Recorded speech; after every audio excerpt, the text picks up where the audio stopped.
할렐루야.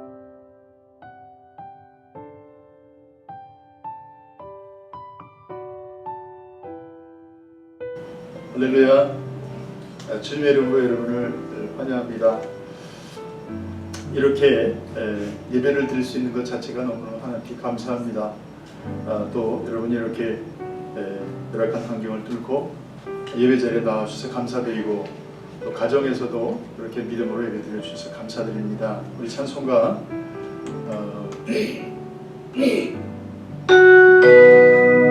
82장 같이 하겠습니다.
다같이 묵도하심으로 2020년 6월 13일 주일 예배를 하나님께 올려드리겠습니다.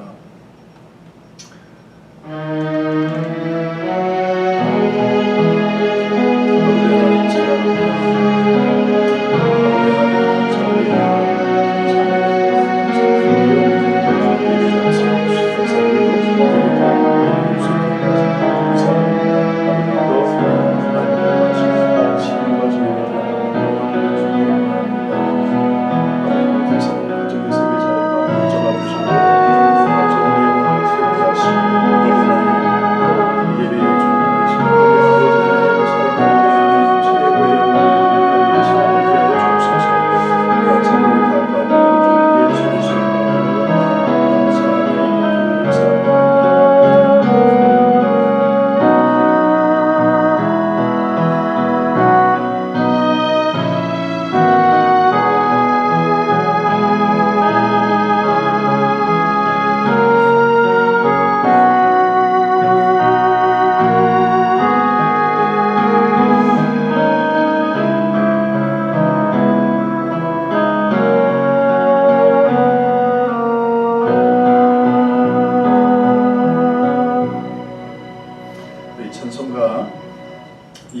8장 하나님께 올려드리겠습니다.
우리 다 같이 블루튼 보드 교회 소식을 같이 보도록 하겠습니다.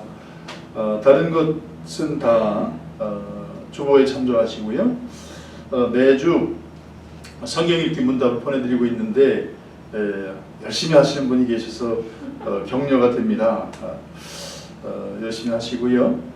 그래서 이런 기회에 성경을 한번 어떤 내용이 있는가를 한번 이해하는 데 도움이 됐으면 좋겠습니다. 그 다음에 이제 우리 교회가 학생들이 점점 드물어가는데 우리 제니와 유진이, 줄리아가 졸업을 했습니다.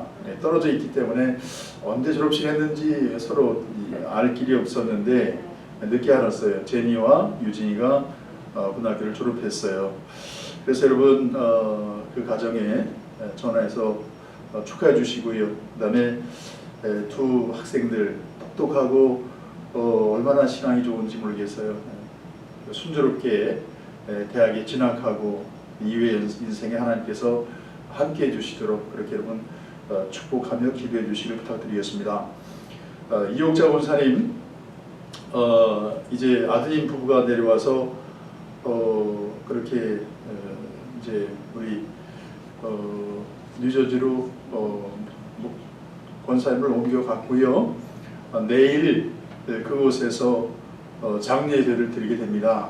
물론 우리 성도들 한 분도 가실 수 없어요. 여러 가지 이유로. 그렇지만 그 장례 예배를 통해서 하나님께서 영광 받으시고, 그리고 그 후손, 무슨 아들 부부입니다. 아들 부부가 참신앙으로 살아갈 수 있도록. 그 다음에 이옥자 권사님 형제분들이 많이 있어요. 조카들이 많이 있는데 형제분들, 조카들이 참 믿음으로 살아가는 계기가 될 수 있도록 그렇게 기도를 부탁드리겠습니다. 찬송가 188장 하나님께 올려드리겠습니다. 내게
세상 떠나서 거룩하신 주 앞에 끝날 심판 당할 때 만세 방서 열리니 내가 들어갑니다.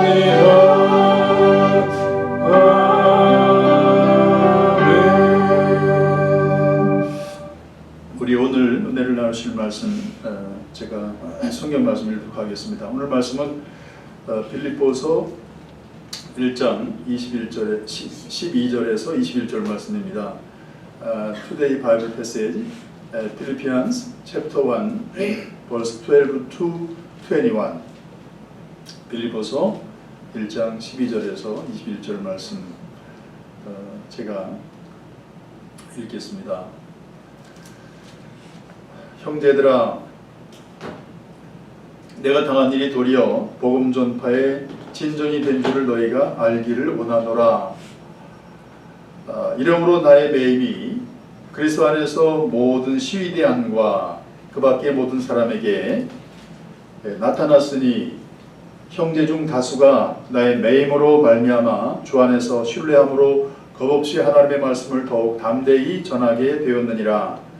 어떤 이들은 투기와 분쟁으로, 어떤 이들은 착한 뜻으로 그리스도를 전파하나니 이들은 내가 복음을 변증하기 위하여 세우심을 받은 줄을 알고 사랑으로 하나 그들은 나의 매임에 괴로움을 더하게 할 줄로 생각하여 순수하지 못하게 다툼으로 그리스도를 전파하느니라. 그러면 무엇이냐? 거칠애로 하나 참으로 하나 무슨 방도를 하든지 전파되는 것은 그리스도니 이로써 나는 기뻐하고 또한 기뻐하리라. 이것이 너희의 간구와 예수 그리스도의 성령의 도우심으로 나를 구원에 이르게 할 줄 아는 고로 나의 간절한 기대와 소망을 따라 아무 일에든지 부끄러워하지 아니하고 지금도 전과 같이 온전히 담대하여 살든지 죽든지 내 몸에서 그리스도가 존귀하게 되게 하려 하나니 이는 내게 사는 것이 그리스도니 죽는 것도 유익함이라. 아멘. 제가 기도하고 말씀을 듣겠습니다. 할렐루야. 자비하신 아버지 하나님, 거룩하신 아버지 은혜와 사랑을 감사드립니다.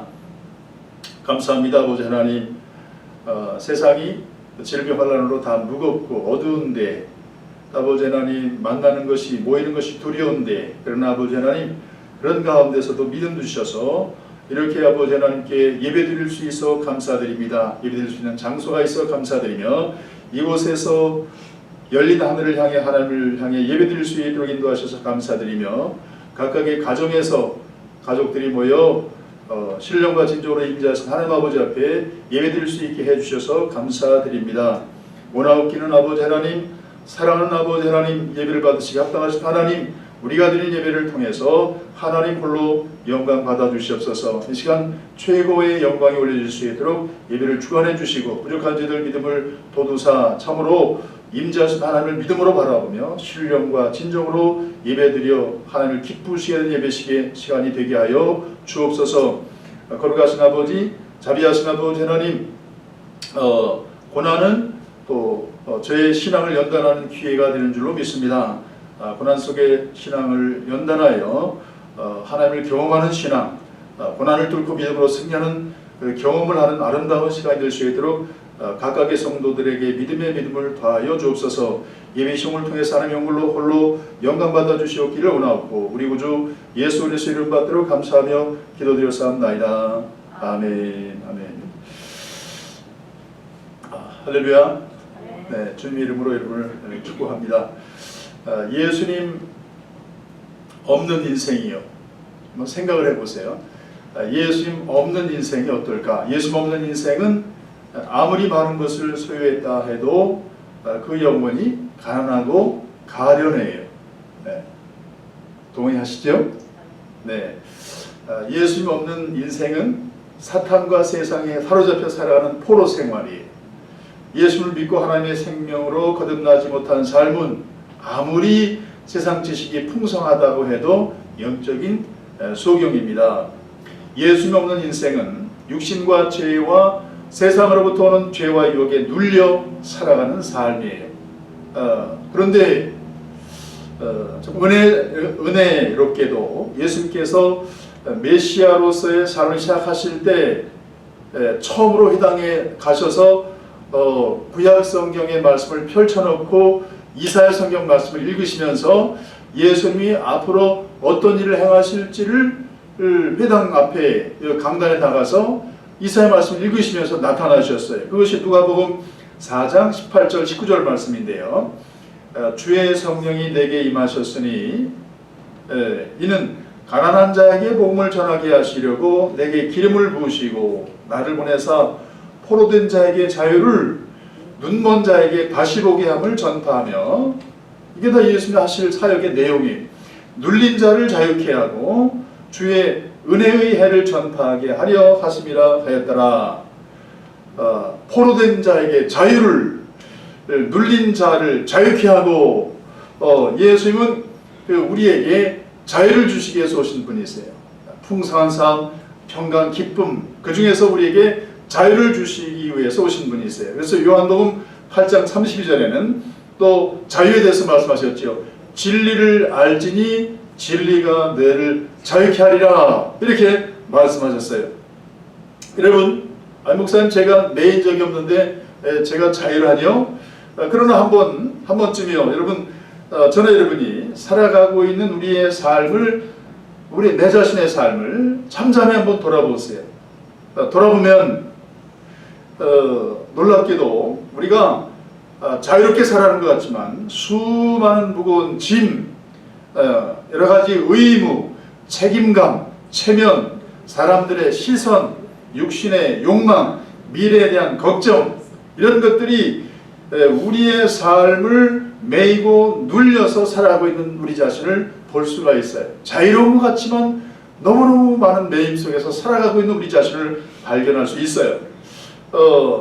세상 사람들은요, 그것이 인생이다, 그것이 피할 수 없는 인생의 모습이라고 생각하고 그저 그렇게 받아들이고 살아가고 있습니다. 그러나 예수님께서는 예수를 믿고 진리의 말씀 안에서 살아가면 그런 인생에 우리를 매고 눌리는 얽매이는 것들로부터 자유한 인생을 살아갈 수 있다고 말씀하고 계시는 거예요.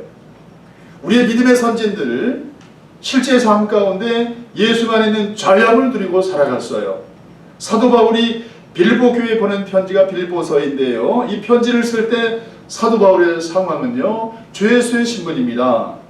나이는 연로했어요. 근데 주 예수의 몸으로 로마 황제 네로에게 재판을 받기 위해서 체포되어 결박되어진 채 로마에 압송되어 갇혀있는 그런 상황이었습니다. 거기서 무엇을 할 수 있겠어요? 여러분, 내가 그런 입장에 있다고 생각해 보세요. 거기서 무엇을 할 수 있겠습니까? 주 예수가 자유가 제한되어진 주 예수가 거기서 뭘 할 수 있겠어요? 그런데 놀랍게도 사도 바울은 감옥에서 감옥 밖의 사람들, 감옥 밖의 그리스도인들보다 더 자유를 누리고 살고 있었어요. 그래서 오늘 우리는 본문의 말씀을 근거로 사도 바울은 매인 주 예수의 몸에서 어떤 자유를 누렸는지, 그러한 자유를 누린 신앙은 도대체 어떤 신앙인지를 함께 한번 살펴보기를 원합니다. 왜 이런 것을 이 시대에 살펴봐야 됩니까? 왜냐하면 지금 코로나 시대잖아요. 코로나 시대에 사람들이 너무너무 더 묶이고 매여서 살아가고 있어요. 그게 마땅하냐? 자연스러우냐? 그러나 하나님께서는 그런 상황 속에서도 우리가 얼마든지 자유를 누리며 살아갈 수 있다는 것을 오늘 말씀을 통해서 보여주실 거예요. 그런 결과로 저 여러분들도 믿음의 여정에서 예수님께서 약속하신 자유한 삶을 배우고 누리며 살아가게 되시기를 예수님의 이름으로 축원합니다. 그러면 첫 번째로 사도 바울이 로마의 감옥에서 어떤 자유함을 누리고 살아갔습니까? 첫째로 사도 바울은 자기로부터 자유했어요. 자기 자신, 자기로부터 자유했어요. 자기 이익, 자기 명예, 자기의 체면으로부터 자유했어요. 누가요? 사도 바울이. 어디서요? 로마 감옥에서 살아갈 때 자기로부터 자유했어요. 사도 바울이 주 예수의 몸으로 도착한 로마에는요, 이미 로마 교회가 있었어요. 로마는 로마 대제국의 수도이잖아요. 정치, 경제, 문화, 상업의 중심지. 그러므로 각처의 사람들이 로마로 몰려들었지요. 여러분 아시는 것처럼 복음은 예루살렘부터 시작해서 유대 전역과 사마리아와 땅끝까지 퍼져나갔어요. 안디옥까지 퍼져나갔죠. 안디옥 교회에서 사도 바울을 미셔너리로 그 세인트 폴을 미셔너리로 보냈어요. 파송했습니다. 그래서 사도 바울이 소아시아, 지금의 터키 지방에 편안하게 복음을 전했어요. 그리고 성령 인도를 따라 에게해 바다를 건너 마케도니아 지방에 건너가서 거기에 복음을 전했어요. 또 내려가서 데살로니가, 더 내려서 아가야 지방 고린도 교회 교회가 있는 지역에 복음을 전했습니다.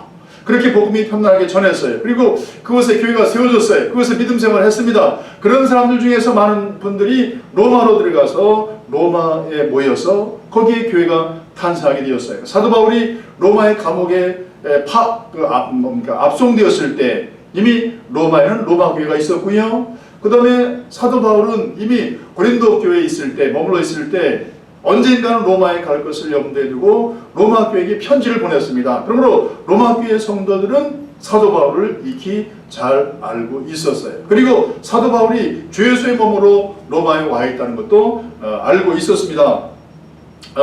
그래서 13절에 보면, 오늘 13절에 보면, 이러므로 나의 매임이 그리스도 안에서 온 시위대 안과 기타 모든 사람에게 나타난다니, 그렇게 기록하고 있죠. As a result, it has become clear throughout the whole palace guard and to everyone else that I am in chains for Christ. 모든 그 로마 궁전에 있는 로마 사람들이 사도 바울이 로마에 그렇게 와 있는 것을 다 듣고 알고 있어요. 그리고 알게 되니까 사도 바울이 여기 도착했다 라고 들었으니까 반응을 나타나게 되지요. 어떤 반응을 나타냈습니까? 로마 교회 성도들은요, 두 가지 반응이 나타났어요. 한 부류는요, 사도 바울이 복음을 전파하다가 고난을 겪는 모습을 보고 감동과 도전을 받고 그 본을 따라 복음을 전파하는데 동기부여를 받고 열심히 복음을 전파하는 부류의 사람들의 반응이 있었어요. 14절 말씀입니다. 오늘 14절 보면 형제 중 다수가 나의 매임으로 말미암아 주 안에서 신뢰함으로 겁없이 하나님의 말씀을 더욱 담대히 전하게 되었느니라. 이 사람들의 동기는 매우 순수했어요. 사도 바울과 같이 하나님을 사랑하는 마음으로 일에 참여합니다. 15절 후반절 16절에 어떤 이들은 착한 뜻으로 그것을 전파하니 이들은 내가 복음을 변증하기 위하여 세우심을 받은 줄로 알고 사랑으로 전파하니, 이런 부류의 반응이 나타나게 됐어요. 바람직하지요. 마땅히 그래야 됩니다. 그렇지 않겠습니까? 그렇습니다. 그런데 다 그러면 좋은데 그렇지 않은 부류가 있어요. 또 하나의 부류는 복음을 사도 바울이 왔다 그러니까 갑자기 복음을 전파하는 거예요. 근데 전파하는 동기가 순수하지가 않아요. 15절입니다. 어떤 이들은 투기와 분쟁으로 복음을 전파해요. 그럴 수도 있나? 그럴 수도 있는 거예요.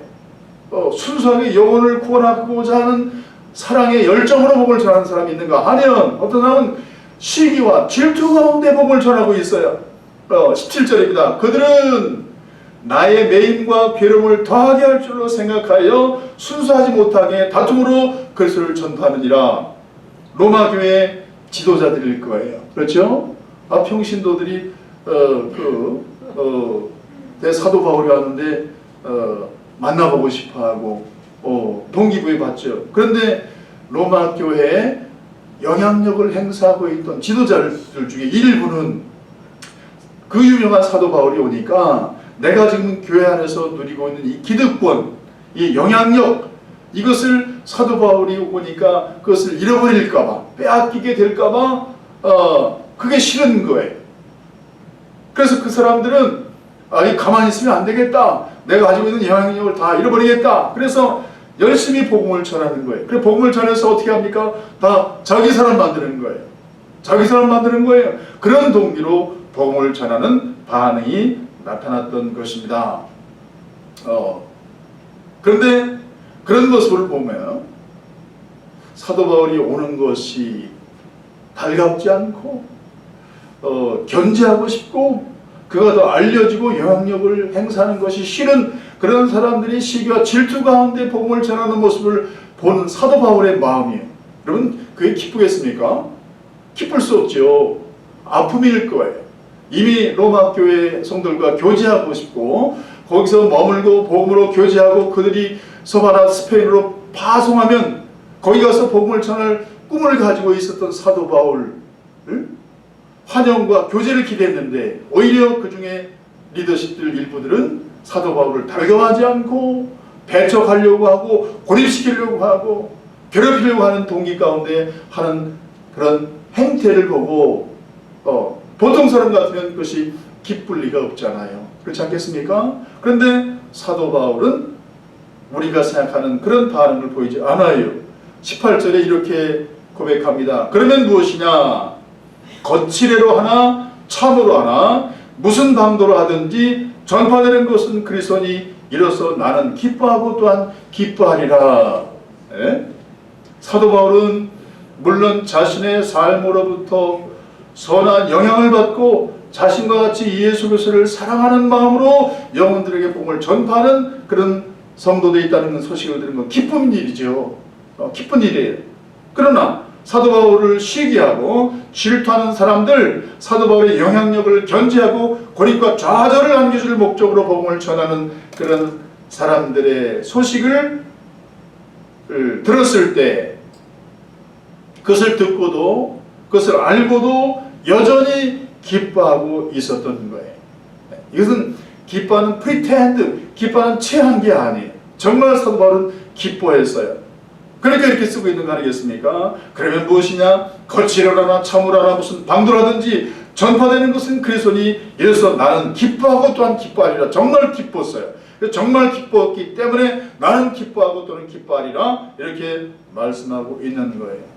바보같이 착한 사람 아닙니까?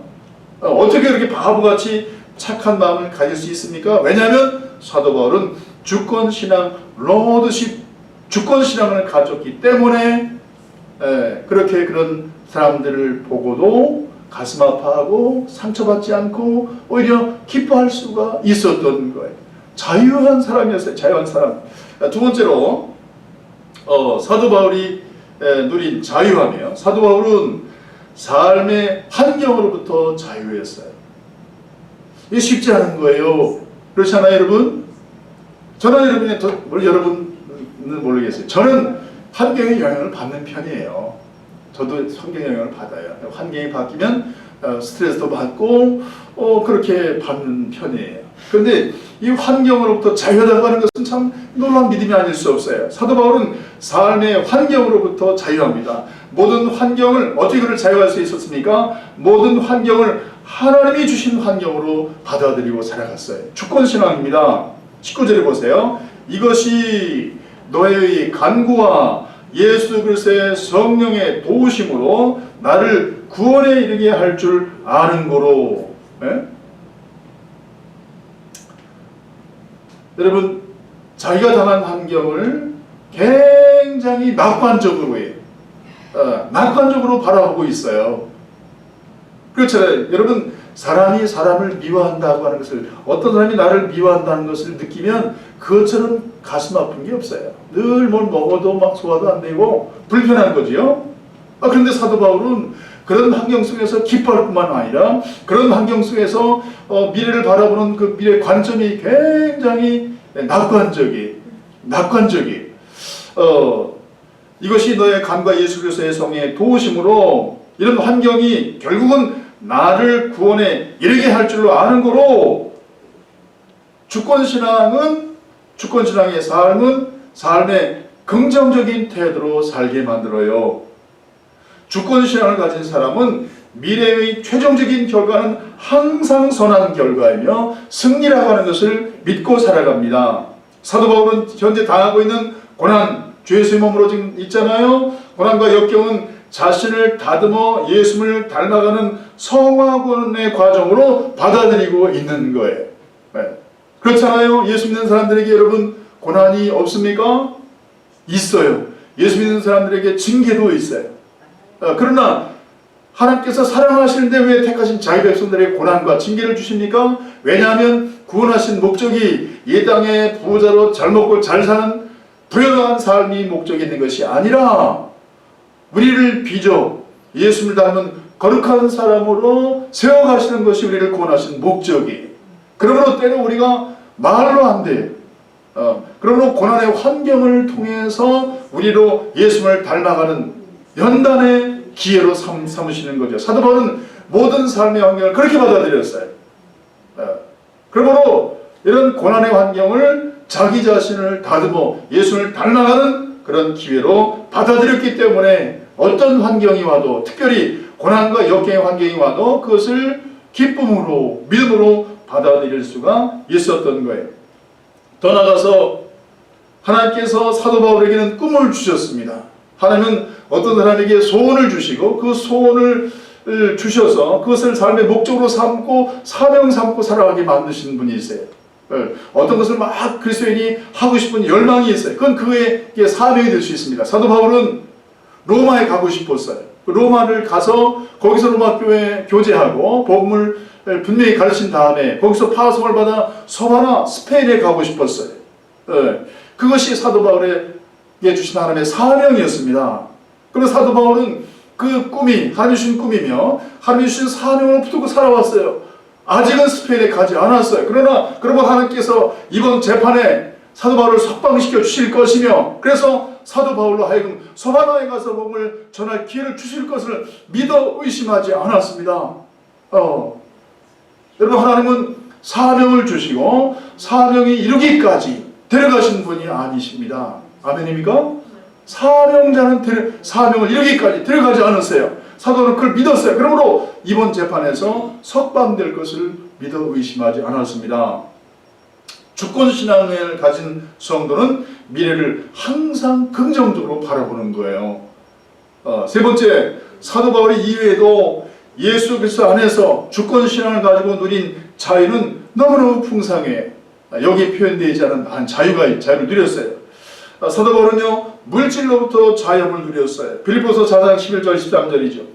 내가 궁핍함으로 말하는 것이 아니라 어떠한 형편이든지 내가 자족하기를 배웠나니 내가 비천에 처할 줄도 알고 풍부에 처할 줄도 알아. 모든 일에 배부르며 배고픔과 풍부와 궁핍에도 일체의 비결을 배웠노라. 내게 능력 주신 자 안에서 내가 모든 것을 할 수 있느니라.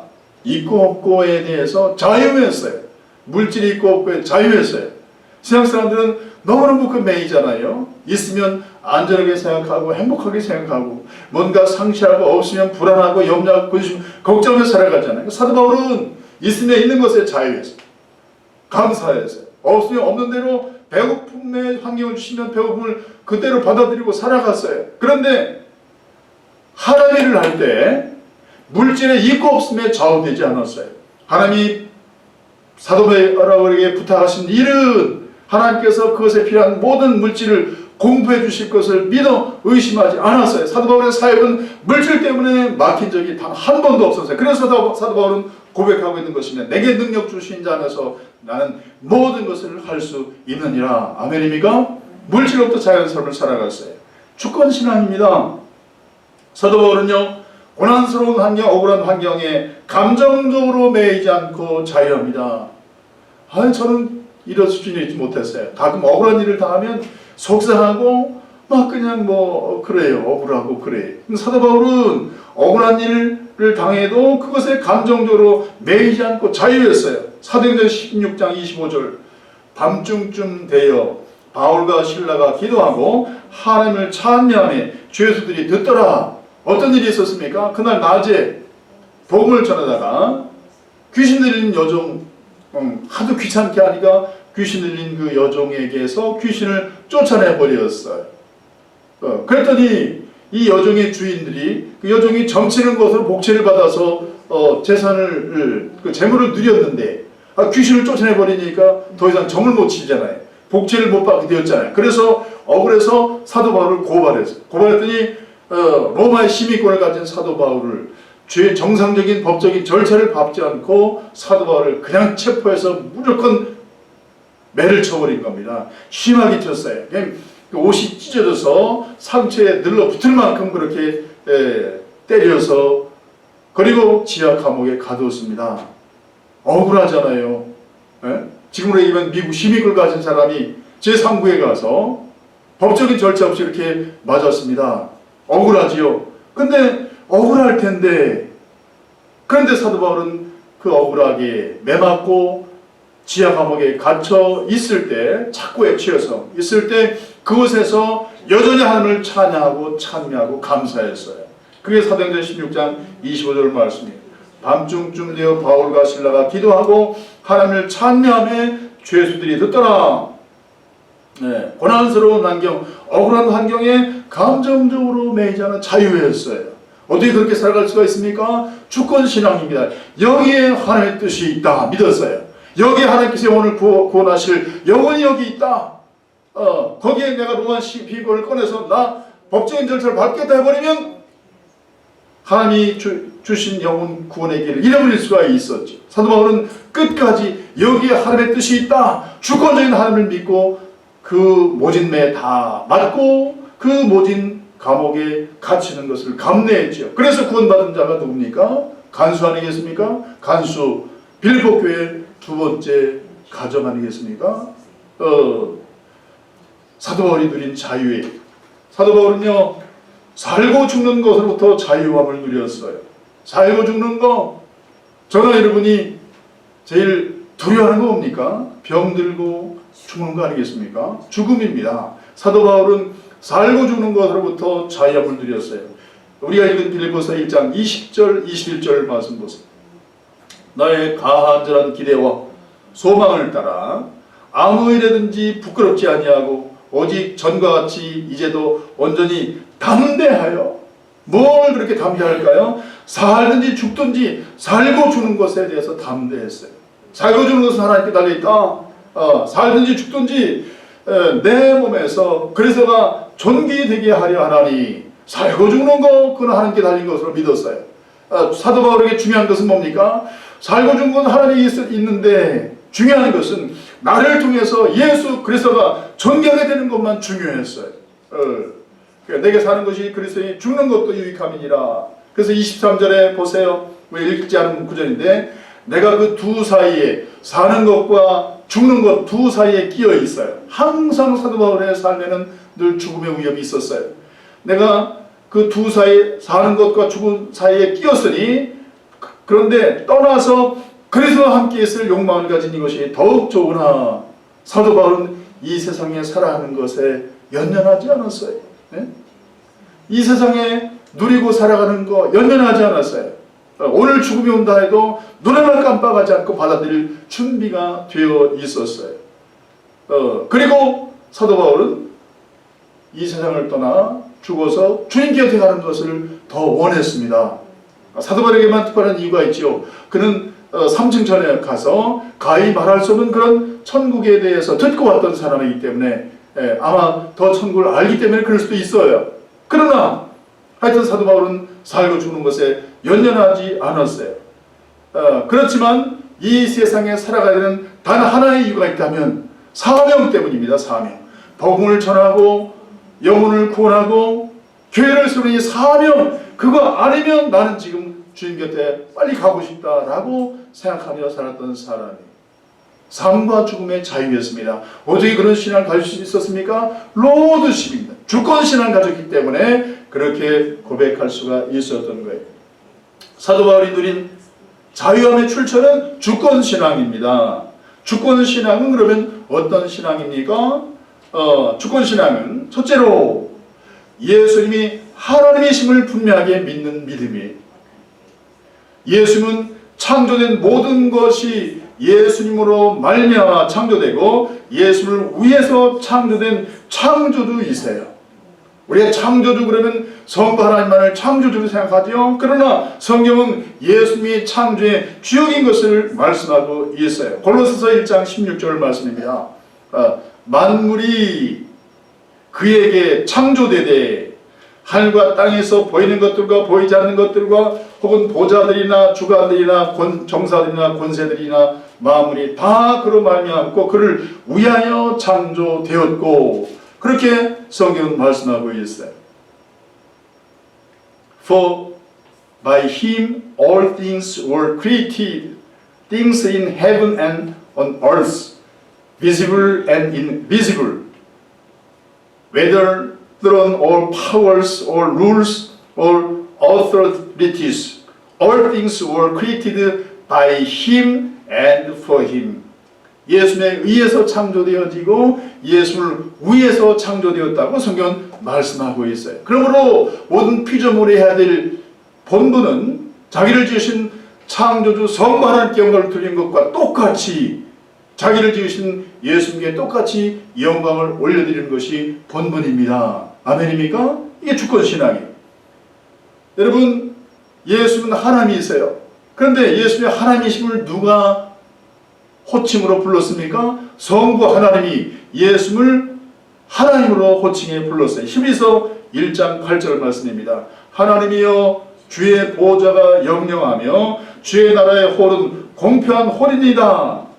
이게 누가 하나님이라고 불렀습니까? 거기 히브리서 1장 5절에 보면 아버지께서 라고 계속하면서 인용하며 나오며 이 하나님이여라고 하는 것은 성부 하나님께서 예수를 호칭하실 때 하나님이여라고 불렀습니다. 성부 하나님께서 예수를 하나님이여라고 불렀어요. 요한복음 10장 30절에 예수는 스스로 말씀하셨습니다. 나와 아버지는 하나이니라. 예수님 자신도 당신이 성부 하나님과 성품과 능력과 마음과 생각과 뜻이 일치하시는 하나님이심을 스스로 말씀하신 거예요. 나와 아버지는 하나이다. 같다. 모든 것이 같다. 요한복음 1장 18절에 예수는 보이지 않는 영이신 하나님을 볼 수 있도록 나타내신 분임을 말씀하고 있어요. 본래 하나님을 본 사람이 없으되 아버지 품속에 있는 독생하신 하나님이 나타내셨느니라. 예수는 볼 수 없는 하나님, 보이지 않는 하나님을 우리의 눈으로 하여금 볼 수 있도록 세상에 나타내신 하나님이십니다. 하나님을 보고 싶습니까? 그러면 예수를 보면 알 수가 있어요. 하나님을 알고 싶어요? 그럼 예수에 대한 성경에 드러낸 모든 말씀을 통해서 우리는 성부 하나님이 어떤 분이신지, 어떤 성품을 가졌는지, 어떤 능력을 가졌는지, 어디에 거룩하신지를 말씀을 통해서 알 수가 있는 거예요. 예수님이 창조 하나님이신 것을 성경은 충분히 보여주셨죠.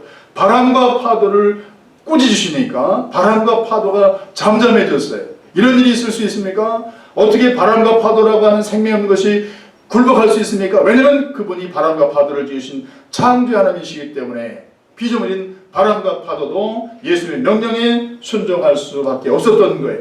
모든 병을 고치셨습니다. 귀신을 쫓아내셨어요. 죽은 자를 살려내셨어요. 그러므로 예수님은 전능하신 하나님이십니다. Jesus Christ is Almighty God.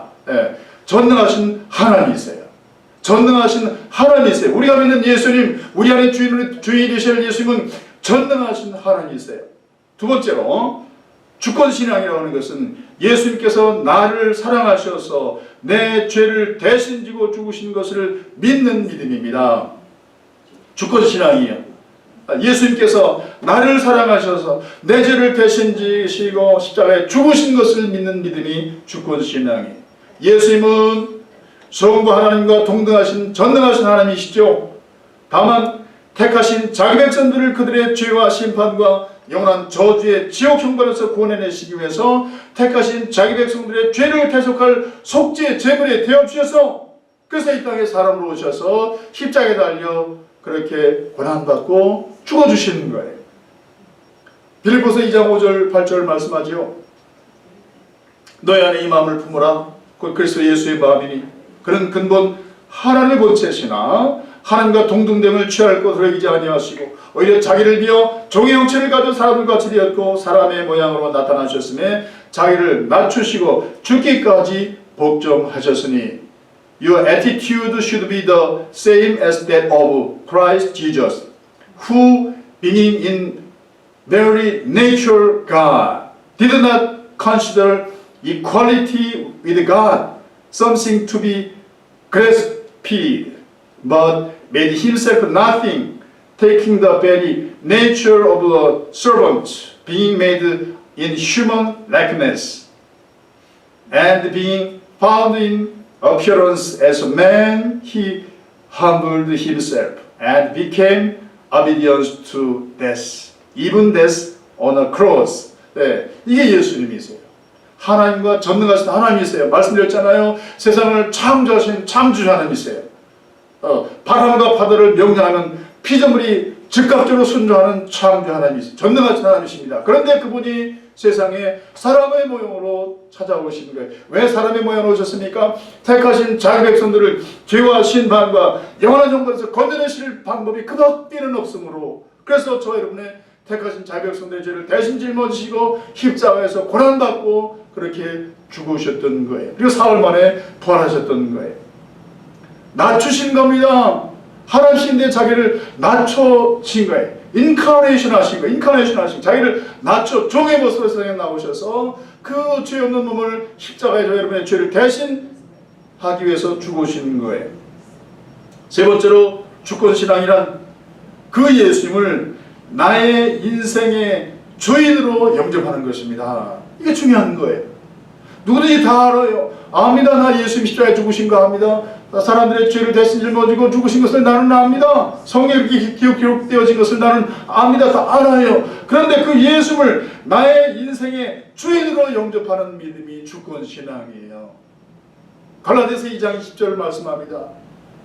내가 그리스도와 함께 십자가에 못 박혔나니 그런즉 이제는 내가 산 것이 아니요 오직 내 안에 그리스도께서 사신 것이라. 이제 내가 육체 가운데 사는 것은 나를 사랑하사 나를 위해 자기 몸을 버리신 하나님의 아들을 믿는 믿음 안에 사는 것이라.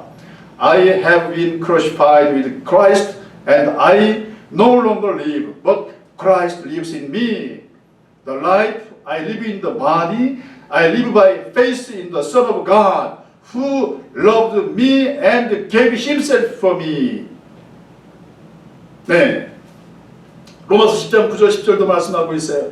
내가 만일 내 입으로 예수를 주로 시인하며 예수를 주 로드로 주인으로 시인하며 또 하나님께서 그를 죽은 자 가운데서 살리신 것을 네 마음에 믿으면 구원을 얻으리니 사람이 마음으로 믿어 입에 이르고 입으로 시인하여 구원에 이르느니라.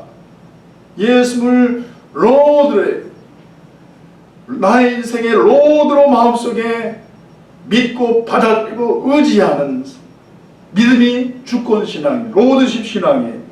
그러므로 나의 주인 되신 예수님께 인생의 소유권을 드리고 그리고 예수를 위해서 인생을 살아가게 돼요. 주권신앙을 가진 사람, 예수를 주인으로 고백한 사람은 이제는 나의 인생의 소유권을 예수님께 드리고 그리고 예수님의 말씀에 순종해 살아갑니다. 그게 주권신앙이에요. 고린도후서 5장 15절 말씀하죠.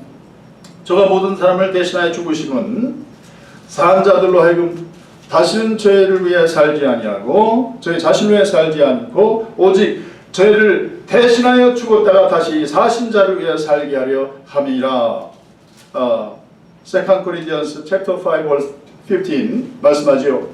And he died for all that those who live should no longer live for themselves but for him, Jesus Christ, who died for them and was raised again. 주권신앙이에요. 이제는 예수를 로드로 믿는 사람은 더 이상 자기 자신을 위해 살아가지 않아요. 인생을 살아가는 목적이 바뀝니다. They changed their purpose of the life for Jesus Christ. 예수를 위해서 살아가는 삶으로 바꾸게 됩니다. 로마서 14장 7절 말씀 똑같은 말씀을 하고 있어요. 우리 중에 누구든지 자기를 위해 사는 자가 없고 자기를 위해 죽는 자도 없도다. 우리가 살아도 주를 위해 살고 죽어도 주를 위해 죽나니 그러므로 사나 죽으나 우리가 주의 것이로다. 이게 로드십 신앙, 주권 신앙입니다. 나의 인생의 주인 되신 예수 그리스도를 존귀하게 되는 것을 인생의 소원을 삼고 살아가는 삶이, 살아가는 믿음입니다. 그러므로 사도 바울이 그렇게 고백하잖아요. 오늘 읽은 20절 21절 말씀에 나의 간절한 기대와 소망을 따라 아무 일에든지 부끄러워하지 아니하고 지금도 전과 같이 온전히 담대하여 살든지 죽든지 내 몸에서 그리스도가 존귀하게 되게 하려 하나니 내게 사는 것이 그리스도니 죽는 것도 유익함이라. 사도 바울의 온전한 인생의 목적은 자기를 통해서 예수 그리스도가 존귀 영광 받으시는 것이 그의 삶의 목적이에요. 이게 주권신앙입니다. 그러므로 예수님을 위해서 살다가 그다 예수님을 위해 살다가 죽는 일을 만나도 자기는 아무 불평 불만 없어요. 그대로 그 죽음을 받아들일 준비가 항상 되어 있으며 살아갔던 것입니다. 이게 주권신앙입니다. 사랑하는 성도 여러분, 사도 바울이 가지고 있는 신앙 고백, 주권신앙은 성경이 일반적으로 말하는 구원신앙이에요. 어떤 특별한 믿음이 좋은 사람들이 가지고 있는 신앙이 아니라 이게 참 믿음이에요. 네? 이게 참 믿음입니다. 이게 참 믿음이에요. 저는 목회자로서 구원의 문은 좁다, 좁으면 좁을수록 안전하다, 이렇게 여러분에게 말씀드리고 싶어요. 구원의 문은 왕창 넓지 않아요. 누구든지 갈 수 있는 문이 구원의 문이 아니, 구원의 문은 좁아요. 좁아요. 협착하고 좁아요. 아무나 갈 수 있는 그런 문이 아니에요. 구원의 문은 좁으면 좁을수록 안전해요. 성경은 구원의 길이 넓지 않고 좁은 길이라고 말씀하고 있어요. 주권신앙은 어떤 믿음이 좋은 분만 가지고 있는 신앙이 아닙니다. 예수를 믿는 성도가 반드시 가져야 되는 신앙이에요. 예수를 믿는다는 것은 더 이상 자기 자신이 자신의 인생의 주인 노릇하는 것을 포기하는 것을 의미합니다. 자기가 자기 인생의 주인 노릇하는 것은 죄악이에요. 성경 말씀하는 그것을 포기하는 것을 의미합니다. 오직 나를 사랑하사 나를 위해 자기 몸을 버리셔서 나에게 죄의 사함을 주시고 나에게 새 생명 주시고 나에게 영생의 소망을 주신 예수 그리스도를 주인 삼고 살아가는 신앙, 이것이 주권신앙이고 이것이 참신앙이고 이것이 천국 가는 신앙입니다. 그러므로 이 신앙을 가진 주권신앙을 가진 사람은 당연히 예수를 믿고 나서 새 생명으로 거듭난 후에 순종의 삶을 자연스럽게 살아가게 되는 것입니다. 주권신앙을 가진 자가 이 코로나 시대와 같이 열악하고 고난스러운 환경에 무너지지 않는다고 성경은 말씀하고 있어요. 마태복음 7장 24절 25절입니다.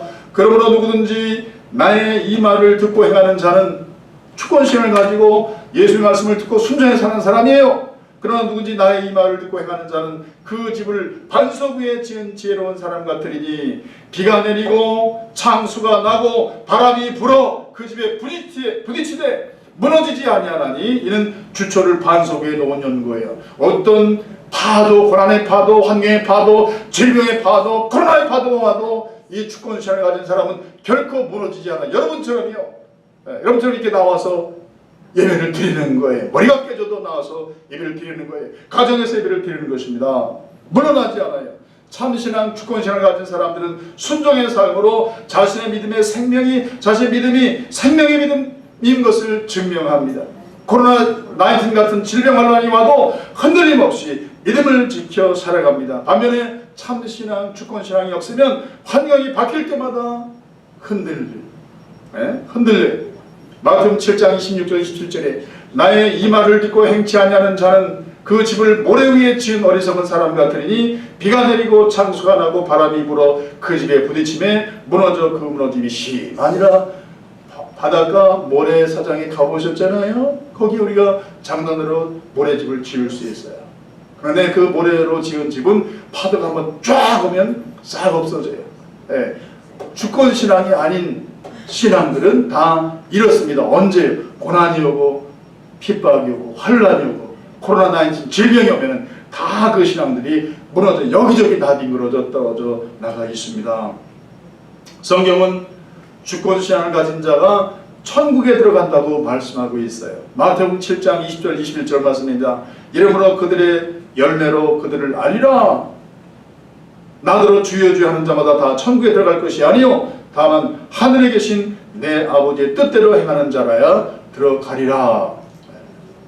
주권신앙을 가지고 사는 성도 여러분요, 이 어려운 환란의 시대에 주권신앙을 가지고 늘 자기를 부인하고 순종의 삶을 살았던 참 성도들은 그날에 주님께서 영생으로 갚아주실 것. 네가 참 성도다. 네 신앙이 생명의 신앙이다. 내 신앙이 천국갈 신앙이다. 그렇게 그들을 천국으로 활짝 열고 환영하여 맞아들이실 거예요.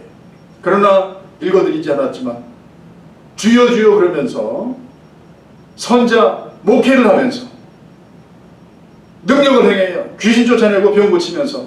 그런데 주님께 듣지 않고 자기 마음대로 한 거예요. 그런 자들은 그날에 천국의 입장이 거절될 것이다. 그렇게 말씀하고 있잖아요.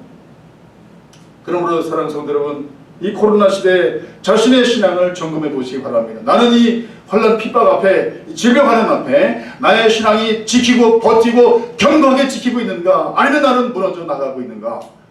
내가 가지고 있는 신앙을 한번 점검해 보시길 바랍니다. 그리고 천국 신앙이요, 생명의 신앙이요, 진정한 믿음 안에서, 주권 신앙의 믿음 안에서 자양을 누리는 주권 신앙을 견고하게 붙잡고 매일매일 승리하게 되시기를 예수의 이름으로 축원합니다. 기도하시겠습니다. 자비하신 아버지, 하나님 거룩하신 아버지, 은혜와 사랑을 감사드립니다. 아버지 하나님, 오늘 말씀을 통해서 참 신앙이 무엇인지, 사도 바울의 및 삶의 모범과 간증을 통해서 저희들에게 보여주신 것을 인해 감사드립니다. 참신앙, 주권신앙, 십자가의 날 사랑한 날 위에 대신 십자가 지고 속죄의 제물로 죽으신 우리 주 예수님, 부활하신 예수님을 나의 삶의 구주로 고백하며 나의 인생의 주권을 그분에게 올려드리며 그분의 말씀을 따라 살아가며 그분을 영원롭게 드린 것을 인생의 목적을 삼고 살아가는 신앙, 이 신앙이 주권신앙, 참신앙인 것을 말씀해 주신 것을 인해 감사드리며 같은 신앙을 가지고 살았던 사도 바울의 삶을 우리들에게 보여주셔서 감사드립니다. 아버지, 이 신앙에 서 있는지 말씀을 통해서 자신을 돌아보게 하시고, 아버지 하나님이여, 참신앙 붙들고 그 좁은 신앙, 좁은 문을 들어가는 협착한 길을 따라 걸어가는 그 좁은 신앙의 길을 믿음으로 걸어가므로 그날 주님 앞에 사람들은 어떻게 생각할지 알 수 없지만 그러나 그날 주님 앞에 주님께서 인정하시고 천국문을 열고 환영하여 맞아들이는 그 참된 신앙의 삶을 살아갈 수 있도록 우리 교회 온 성도들 붙잡아 강건하게 하여 주시옵소서. 우리 구주 예수 그리스도 이름 받들어 감사하며 기도드렸사옵나이다. 아멘. 아멘. 이 찬송가 204장 부르시며 준비하신 예물 하나님께 봉헌해 올리겠습니다. 준비 안 하셨으면 안 하셔도 괜찮습니다.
이것이 나의 찬송일세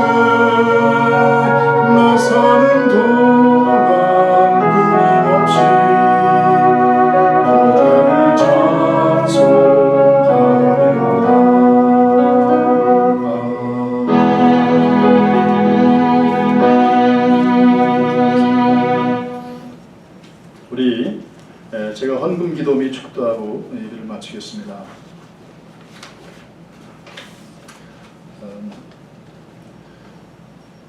자비하신 아버지 하나님, 거룩하신 아버지 하나님, 감사드립니다.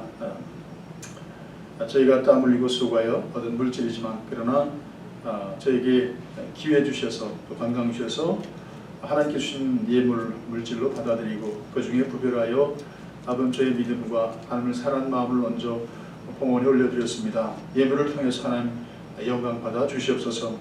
거룩하신 아버지 하나님, 자비하신 아버지 하나님, 참으로 간절히 소원하옵기는 아버지 하나님, 천하인간에 구원 얻을 만한 다른 힘을 우리에게 주신 일이 없는데 아버지의 몸된 교회 우리 지체들 예배드리는 우리 주의 백성들 신앙을 자비하신 아버지께서 붙잡아 주시고 온전하게 하시고 전운결하게 하셔서 참 신앙을 가지고 일생 믿음으로 살아갈 수 있도록 그 신앙을 정결하고 견고하게 해 주시기를 원하고 기도합나이다. 원하고 기도하기는 아버지 그 참 신앙을 가지고 살아갈 뿐만 아니라 가정 안에서 자녀들에게 그 신앙을 물려주게 해주시기 원하며 또 아버지 믿음의 삶을 살아가며 그 신앙의 아버지 하나님 세대가 성도들을 통해서 계속 지금 오실 때까지 세대를 이어 전달될 수 있도록 저희를 믿음의 통로로 사용하여 주옵소서. 우리 교회를 그러한 믿음의 통로로 사용하여 주옵소서. 아버지 하나님, 가정마다 자비하신 아버지께서 이 질병 환난의 시대에 눈동자같이 살펴 보호해 주시고 안전하게 하시며 허락하신 자녀들 다 믿음의 반열에 세움받게 하셔서 평생 하나님을 경외하며 하나님께 순종하며 하나님을 영화롭게 드린 것을 인생의 목적 삼고 사는 귀한 자녀들의 삶이 될 수 있도록 축복하시며 그렇게 살아갈 때 하나님께서 높여주시고 아버지 하나님 그렇게 사랑하시는 것을 생생하게 경험하는 자녀들의 삶이 될 수 있도록 은혜를 베풀어 역사해 주시옵소서. 거룩하신 아버지 하나님, 이 질병 환난의 시대에 경제적으로 어려움을 겪고 있는 우리 지체들이 있습니다. 아버지 하나님, 긍휼하신 사랑을 베풀어 주심으로 고난 속에서 주님의 살아계심을 체험하게 하시며 신앙 잃어버리지 아니하며 견고하게 주님 붙들고 믿음으로 승리할 수 있도록 저들을 붙잡아 강건하게 하여 주시옵소서. 이제는 우리 구주 예수 그리스도의 은혜와 하나님 아버지의 극진하신 사랑하심과 성령 하나님의 내주 교제의 교통 역사하심이 귀한 믿음을 가지고 전에 나와 가정에서 예배를 드리는 사랑하는 성도들 머리 위에 귀한 가정들 위에 몸된 교회 위에 이 나라 위에 이제로부터 영원토록 함께 하시기를 우리 구주 예수 그리스도의 이름으로 축복하옵나이다. 아멘.